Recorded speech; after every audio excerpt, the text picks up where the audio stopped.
Welcome to another edition of the It's Cavalier podcast. It's your boy Mack. Man, I gotta say, tonight's loss against the Indiana Pacers in tonight's inaugural in-season tournament, it was disheartening. Definitely a loss that does not feel good. It stings. It feels a lot like the OKC loss from just a few games back, in which a few late game things just kind of felt like the Cavs' downfall. Cavs literally, and I cannot stress this enough, they literally had multiple opportunities down the stretch to close this game out. I mean, literally, the Pacers just seemed to want to give the game away. The Cavs got back-to-back defensive stops in the final 2 minutes of the game, only to turn the ball over on back-to-back possessions. Once on an Evan Mobley feed in transition to Darius Garland, there was just a little bit too much on it. Not necessarily a bad pass, but just a little bit too much on it. And then Darius Garland, after a wonderful defensive stop on the other end, gave them another opportunity. Darius turned the ball over. They had an opportunity down the stretch to close this one out. And then I knew, once the Pacers put the pressure on the Cavs on that final possession to which the Cavs actually had a real opportunity, I knew Karis LeVert shooting that ball was not going to result in a tie game. So I felt like you could have got a better look, honestly, but I'm not going to shit on the overall look of the offense. All in all, it felt like a very winnable game. Doesn't make it any less disheartening. However, it does not change my mindset on this Cavs team as a whole. I know a lot of people, they're literally saying, the Cavs are 2-4. They're literally out here saying you are what your record indicates. In my opinion, not all records are created equally. I feel like there's a lot of gray area in there. Tonight was the first time the Cavs had their full complement of starters, throughout their 6 games. And I felt like there were some good things and some bad things, right? Got off to an absolutely abysmal start in the first half. I believe down by 10 heading into the locker room. And then they turned up the defensive effort in the third quarter and went on a run that featured more ball movement, which got everybody involved in that third quarter, which I felt like was seriously lacking in the first. There was a lot more ISO ball and two-man sets in that first half overall, and it just kind of felt like stale offense. And one thing we know about this Cavs team is that when things are not going their way, one of their biggest go-tos is an old habit, an old selfish habit of isolation basketball, usually led by Donovan Mitchell, right? Because Donovan is really your offense most nights. The man has literally scored 25 or more points in each game that he's appeared in this season and 30 plus in 3 games, which is insane. I think they said he broke a record for most points scored through a Cavs first 4 games.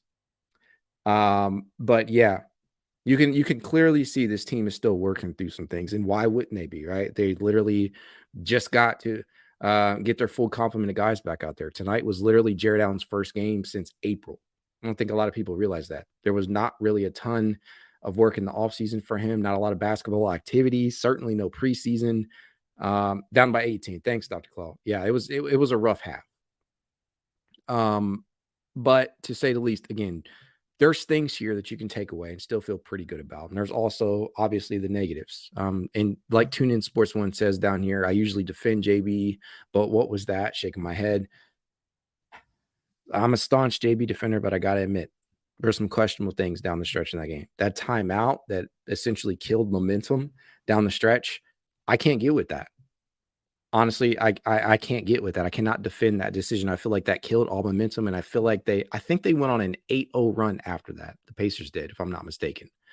Could be incorrect, but that definitely hurt things. And for all the people who complain about some of the decision making from JB Bickerstaff, this is a game in which they'll probably look at, same as the OKC game, right? They'll look at it and they'll say the late game execution was lacking, and I have no retort for that, right?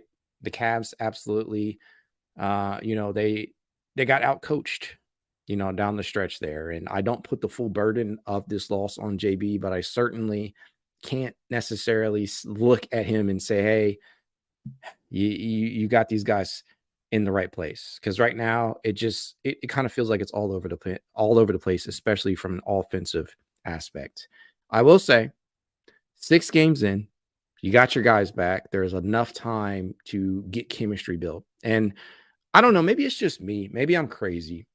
But I still feel like you still have to give this unit time to gel, right? Just because these guys, Mobley, Allen, Garland, Mitchell, just because they played a lot of time together last season does not necessarily mean that they have chemistry right off the bat, especially when you have guys who have missed time.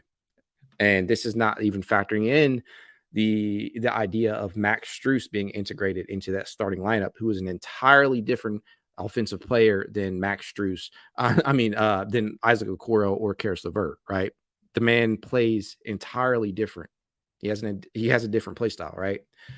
He adds spacing to the floor. You haven't quite seen that aspect really result in a ton over these last couple of games.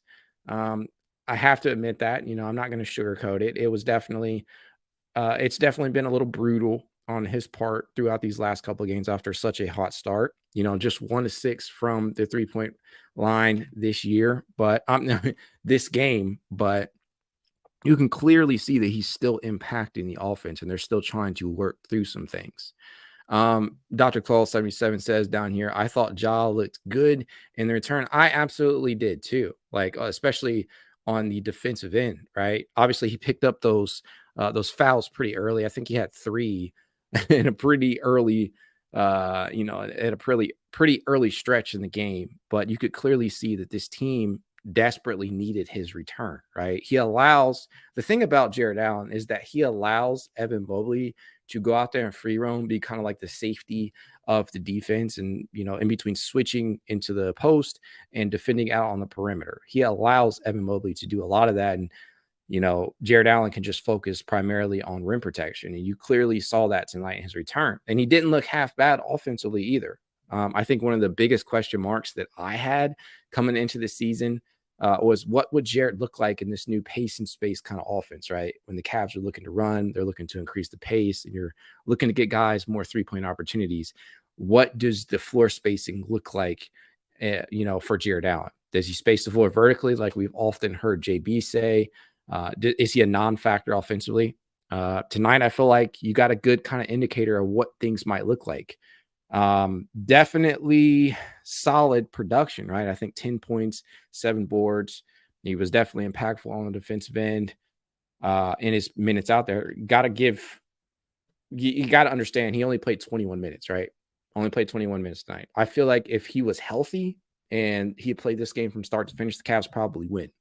But obviously, you're trying to take it slow with him. You're trying to make sure that he doesn't re-aggravate that bone bruise or, cause him to miss any more time because you need him out there. You clearly see how much he impacts the defense.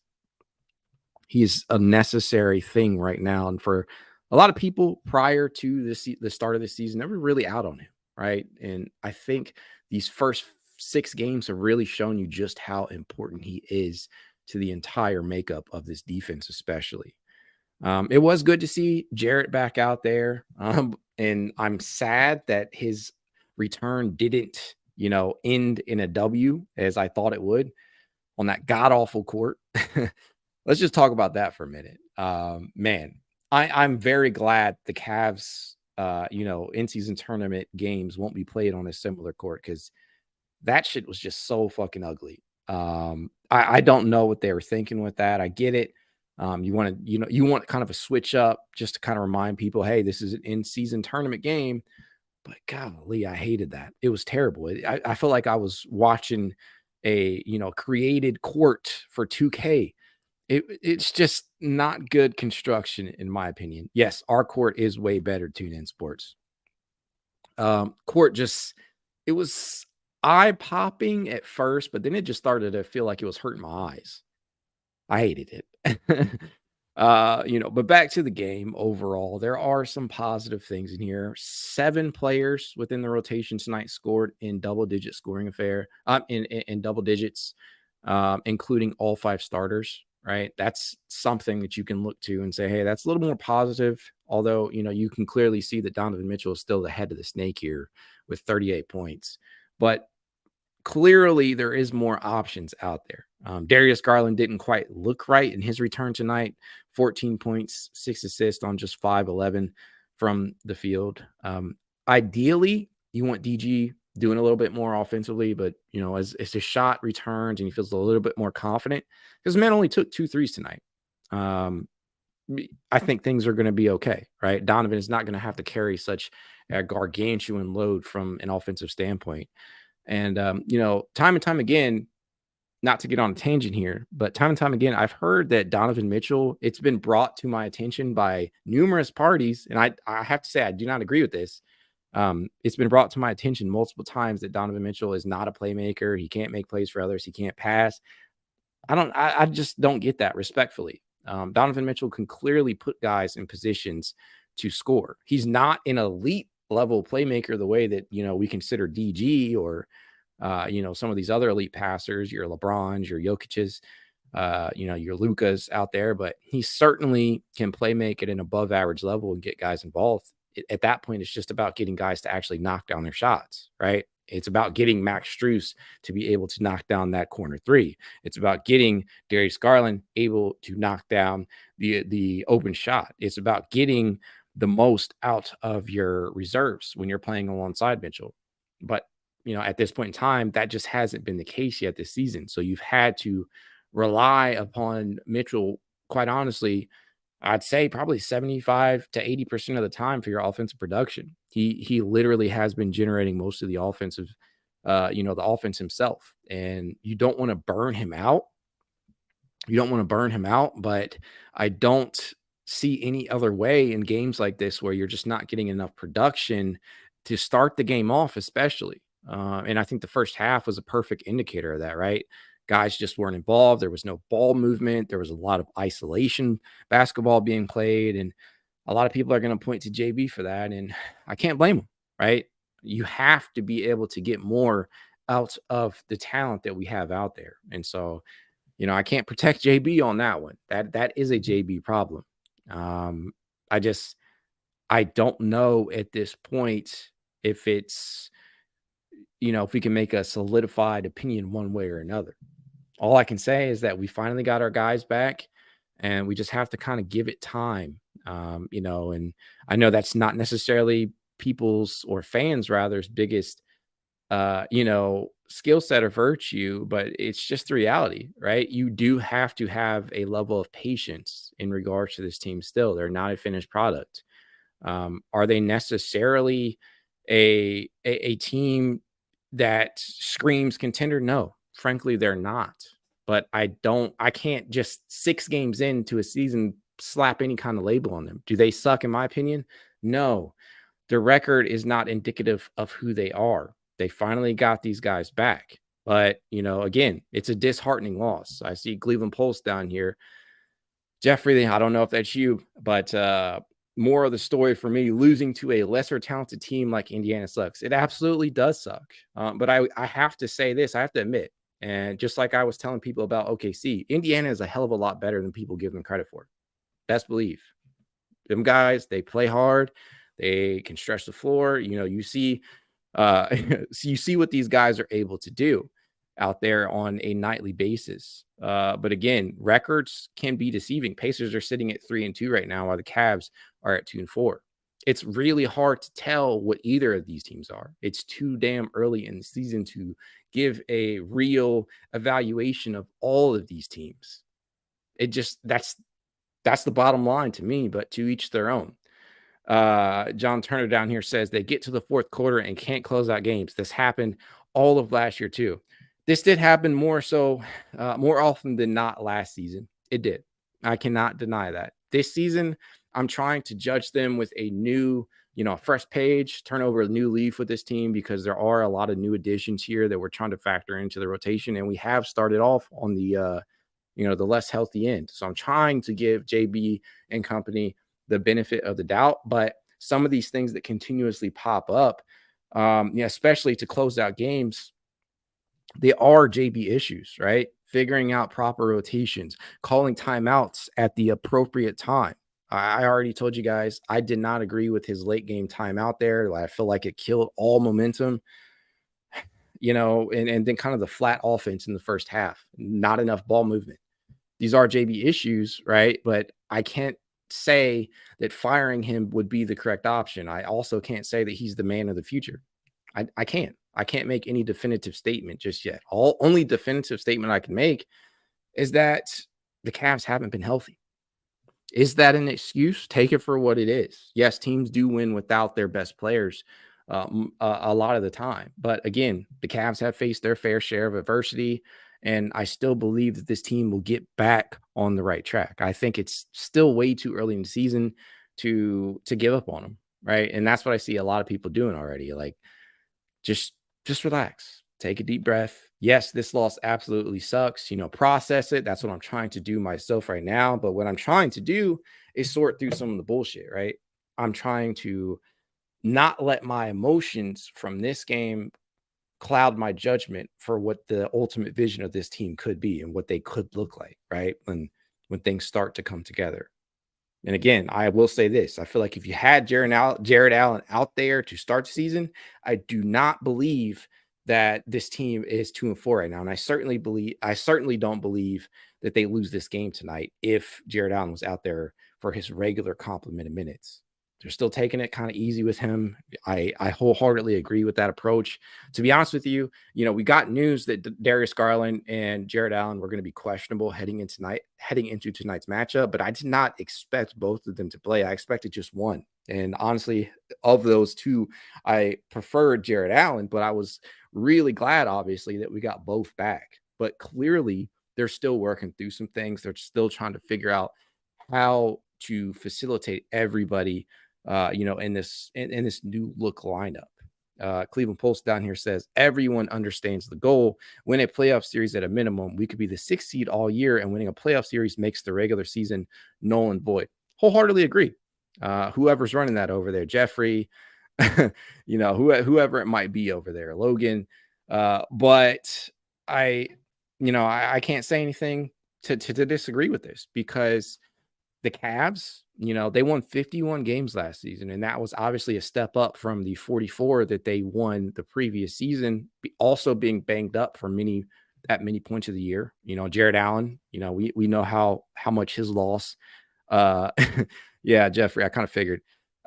We know how much the loss of Jarrett Allen down the stretch in that season impacted them. And then again, just to go back to that 51 win season just last season, nobody cares about the regular season, right? We got into the playoffs and we absolutely folded against the New York Knicks. And that was why, that win the other night in Madison Square Garden, might I add, was such a game changer, in my opinion. It was getting the monkey off the proverbial back, But again, the Cavs will no longer be judged on regular season wins and loss totals. Obviously, you have to win enough games to get into the playoffs, right? We need that. We don't want to be in the play-in, as Jeffrey says down here. We got to at least get to that 6th seed, and as long as we can do that and then win a playoff series, right?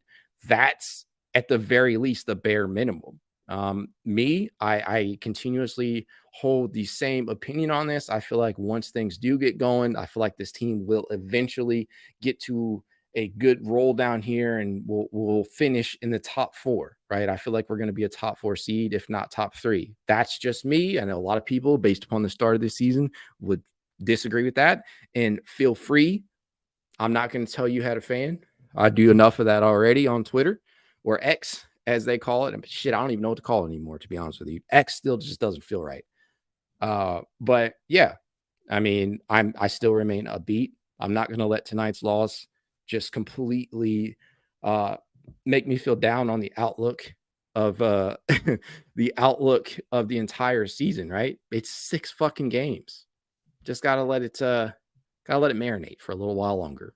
There are definitely some good things to take away from this. And again, we've harped on Jarrett Allen and Donovan Mitchell for most of the night, but we did see other good things in tonight's game, right? You got to see Karis LeVert continue. We got to see Karis LeVert continue with his solid play off the bench. Obviously, that last triple, I knew that shit wasn't going to go in, but he continues to give you justifiable production that justifies his high minute totals out there off the bench. And I keep saying this, LeVert is basically your 6th starter out there. He's playing upwards of 30 plus minutes almost every single game now, and justifiably so, right? Isaac Okoro, back-to-back games now in which he's finished below 10 points, no more double digit scoring affairs. And I knew that would kind of be the case as he transitioned back to the bench, right? Not going to get as many opportunities as you did starting. That's just the nature of the beast. And getting these guys running out in transition more, that is what's going to score the bulk of his points. He will eventually get some of the occasional triples, but we already knew the volume or the shot diet for him was going to decline. And that continues to be the case. He was a minus 19 on the floor tonight. I know the plus minus is not the best indicator of how effective or ineffective a guy was out there. But it wasn't necessarily the best showing for him either. Some of these guys who've come up big in these last couple of games, Tristan Thompson, he was only out there for 3 minutes tonight. uh, you know, hoped to see more of him, but clearly JB didn't feel comfortable going that route. Dean Wade hardly played as well, just got 3 minutes off the bench. No Craig Porter Jr. tonight. No Amani Bates, right? So all in all, there's some takeaways from this. Not all of them are negative, but you just have to really take it all in and let things kind of marinate. Cleveland Pulse says down here, Mac, I'm curious to hear your thoughts about JB's rotations tonight with DG and Ja healthy. 3 minutes of double T, 0 for Jones, 27 for Niang. Is that sustainable and effective?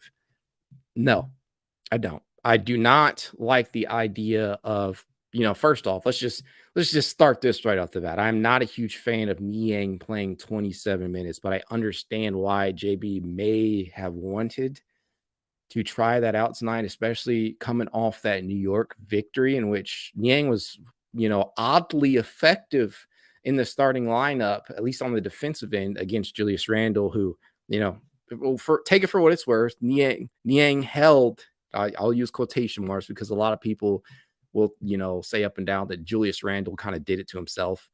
But he still held, in theory, Julius Randle to 2 of 9 from the field. So coming off that pretty good performance in the starting lineup, I get why Niang had a big role tonight. And he did, for what it's worth, score 12 points on 4 of 9 from the field, including 2 of 6 from 3-point range. So that 3-point shot is starting to come around, but I still don't like the idea of giving him 27 minutes when his career total, I want to say his career average, might have to look at this, but I believe his career minute totals usually fall along the lines of around 21, 22 minutes per night off the bench. So, again, I'm going to check that out real quick. But yeah, I'm not a huge fan of that. And just as I thought, he's kind of strayed the line here between 15 to 22 minutes, in any given season. So I don't like the idea of 27 minutes off the bench. That is by far too much for me. I would have liked to see more Tristan Thompson minutes, but with the rotation that Indiana deploys, which is heavy, right? It's really heavy on floor spacing. I get why he kind of went away from that, right? Some of the bigs that they have there in Indiana can space the floor. We already know what Miles Turner can do. Obi Toppin has showed a semblance of a 3-point shot in the past. He took one tonight. They have Jalen Smith still out there who can also theoretically space the floor. So I get why, from a matchup standpoint, Double T didn't play longer than 3 minutes. But to answer your question overall, no, I don't think it's sustainable. I think you have to figure out something here off the bench that is. Karis LeVert, he is obviously your lead guy off the bench. You want him playing damn near starters minutes because he can create his own shot. He can play make. He can get other guys involved. But past that, your seventh and eighth men, it's going to be a toss-up from a night-to-night basis. And I think I've spoken with you, Jeffrey, a number of times about Isaac Okoro's role off this bench, prior to all the injuries, right? Prior to him being pressed into the starting lineup.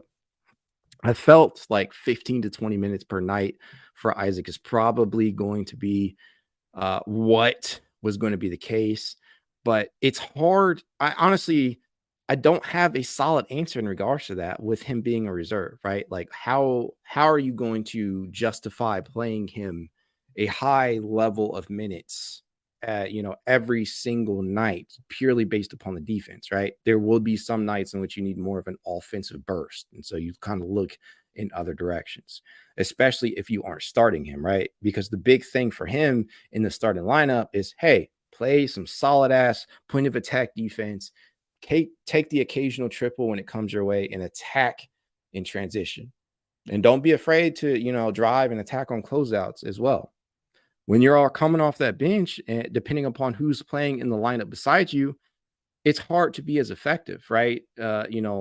It for me, it's just kind of difficult. And I see you've responded down here. I think those Niang minutes make most sense split up between Wade and Okoro, but a lot of it is matchup dependent. Yes, yeah, I wholeheartedly agree. I felt Dean Wade actually had a pretty solid game against New York, at least in the second game against New York in Madison Square Garden. So I felt that he probably should have got a little bit more run tonight. But again, I felt like Niang had a pretty decent game tonight. But that's not going to be the case every single night, especially as you have more and more of these guys returning to full strength. And for me, you see Terrence Johnson down here says, fuck Wade. Okoro deserves all those minutes. Let me tell you this. The reason why I can't get on board with that is because Dean Wade can capably play the power forward position and the essential position that George Niang is playing right now, right? You brought George Niang in not only for his ability to space the floor, you brought him in because he can give you justifiable minutes at the power forward position. He can play the 3-2, but the bulk of his minutes usually are coming from the power forward spot. And while you can get away with Isaac Okoro at the power forward in specific matchups, like we saw against the Brooklyn Nets on Ben Simmons, who cannot shoot to save his life, never has, never will, probably. You can get away with that sometimes. You can't do that all the time. So you do need a bigger body guy out there who can still play defense and space the floor. And as of right now, people probably don't want to hear this still. And you guys know how big of an Isaac Okoro fan I am, but Dean Wade is still the better shooter, right? There's nothing wrong with saying that. And he can still play a decent level. He can still give you decent production on the defensive side of the ball.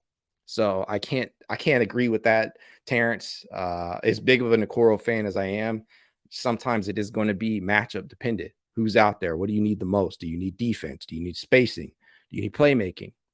And speaking of playmaking, we still don't have Ty Jerome back, right? He's still not available. That's another guy who I feel will actually, it will benefit the Cavs to have in that second unit. Just because while I know Karis LeVert can play make and you can stagger his minutes with Darius and Donovan as playing like a pseudo point guard role, it's honestly not his preferred skill set, right? He's still a scorer by nature. And so having a guy out there who does look at least like he can conduct the offense at the secondary level, right? In the second unit, Niang's return should actually benefit the Cavs because you're not going to have to stagger these guys' minutes as much because over these past 5 or 6 games or so, we've had a lot of Donovan Mitchell trying or attempting to play the point guard position with Darius Garland out. And again, this is Darius's first game back since the first game against Brooklyn. And he still doesn't quite look right. He doesn't look necessarily confident in his shots. Burst isn't quite all the way there yet. And he's still just trying to figure some shit out. All these guys are. But yeah, I mean, that's where I'm at. It's just too much time left in the season to make a definitive statement about anything. But I will kind of close out here by saying this. When Ty Jerome gets back, he may not actually necessarily be out there. I see Terrence says down here on that team, they need him on defense because Garland and Mitchell are going to handle the scoring role. And Okoro has showed improvement shooting. Trust him. So again, I trust Isaac Okoro. I'm a huge Isaac Okoro fan. Probably no bigger Isaac Okoro guy out there. I mean, I'm continuously taken up for the guy on social media. But I will say, like, he's not going to draw the start, right? And if you're saying give some of Niang's minutes to Isaac, that's entirely dependent upon what position you're playing him at. Because again, you don't want to play him out there at the power forward position because that's literally where they're playing Niang at. They're playing him the backup four. You cannot get away with Isaac doing that. You do need some of that length out there. And, and unfortunately, Niang still has that on him. Isaac is around 6'5".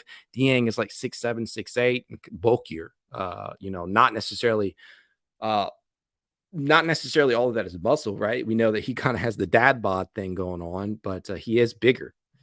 Surely just because of the length. So you can't necessarily do that. And you're obviously not going to start him because you brought Max Struess in because he spaces the floor. He generates gravity. So that's to me, it just doesn't make sense to do that. Or Okoro will get his fair run every single night, probably lower 20s until JB figures some things out.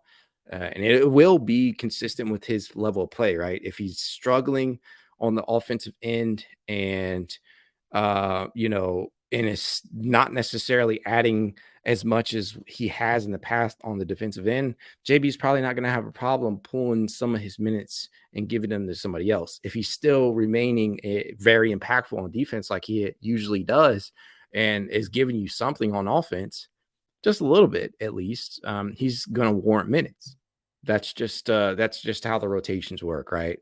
But overall, once we do get Ty Jerome back, I'm not even sure what the rotation, if he's going to be included in the rotation. Because as of right now, to me, your 8 to 9 man rotation is Darius Garland, Donovan Mitchell, Max Strus, Evan Mobley, Jarrett Allen. That's your starting 5, right? That has not changed. It will not change, probably unless some big time deal is made, which I do not think will be the case mid-season. Your bench, obviously, we know Levert is your 6th man. That's not changing. George Niang, he gives you quality minutes there, as long as you're not overplaying him, right? So he's your 7th man. Okoro is your 8th guy out there, and then things get dicey at 9. And I think we all understand that, right? It's entirely dependent upon what they need. If you need playmaking, you're probably going to elect to go with if you need a playmaking presence out there, or at least a point guard presence, you're going to probably elect to go with Ty Jerome. If you need a more traditional size 5 out there for bigger bodied matchups,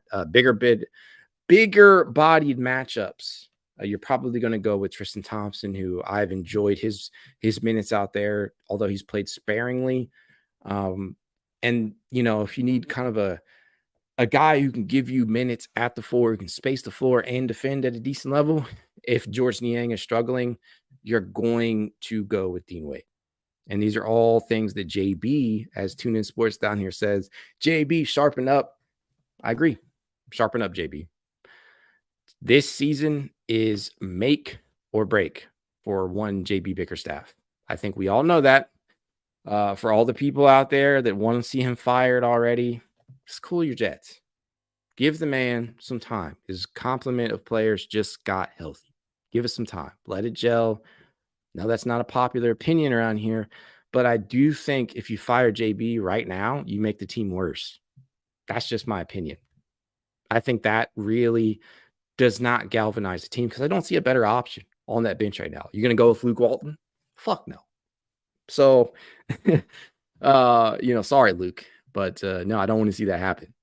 But as Tune In Sports down here also says, Warriors up next. That's a tough ass matchup, right?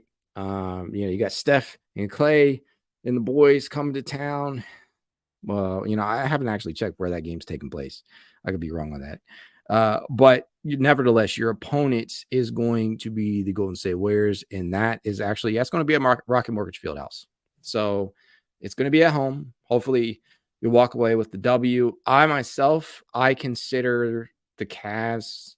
I'm hoping to split with the Warriors. I do not anticipate 2 wins. Hell, we might not even walk away with 1, but I anticipate a split. That's what I'm hoping for, because you got, as John says down here, Warriors, Thunder, Warriors, Kings. That's as rough a stretch as I've ever seen.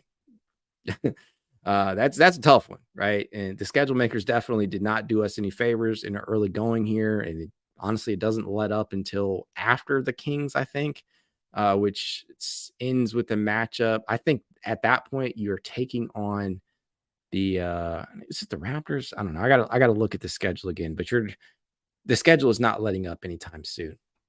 2 matchups with the Warriors. You got Thunder in there, and you got Kings, all teams that should factor into the playoff hunt, right? Especially the Warriors. It's going to be tough, but I think that Cleveland could walk away from this stretch 2-2. Portland. That's what it is. That's what I was thinking. Portland. I just talked about this the other day. I don't know why I'm spacing out on it. I think November 15th, right? Is Portland. So mid-November is when things finally start to lighten up. But 2-2, that's my prediction for these next 4 games. I think you split with the Warriors, and I think you beat the Thunder. That's just me being honest. I think they lose once to the Warriors, and I think the Kings probably beat up on them. But we'll see, right? The Cavs certainly have their hands full here, but I still am a big believer in the overall core here. I'm still a big believer in the rotation as a whole. And as things have a little bit more time to come together, as these guys can gel, build a little bit more chemistry, I think they can go on a decent roll here, right? And I think that it's not out of the question to still finish, you know, with somewhere around 50 wins. That's just me. You guys know I'm an eternal optimist, sometimes to a fault. Sometimes people hate that about me, but that's just me. That's who I am as a person, not just a fan. Always looking for a bright side. I think that's a good way to end it tonight. Again, I'm not going to let this loss ruin the rest of my weekend. Got the Eagles tomorrow. If I have any fellow Eagles fans in here, but yeah, still feeling pretty good about the season. That said, if you'd like to reach out to me, you know how to. Hit up It's Cavalier _pod on Twitter, TikTok, Instagram, YouTube, and more. If you'd like to be added to the It's Cavalier Discord chat, you know what to do. Leave a rating, leave a review. Send a screenshot of said review to itscavalier53@gmail.com, and I will send you an invite. That said, go Cavs. Have a good night.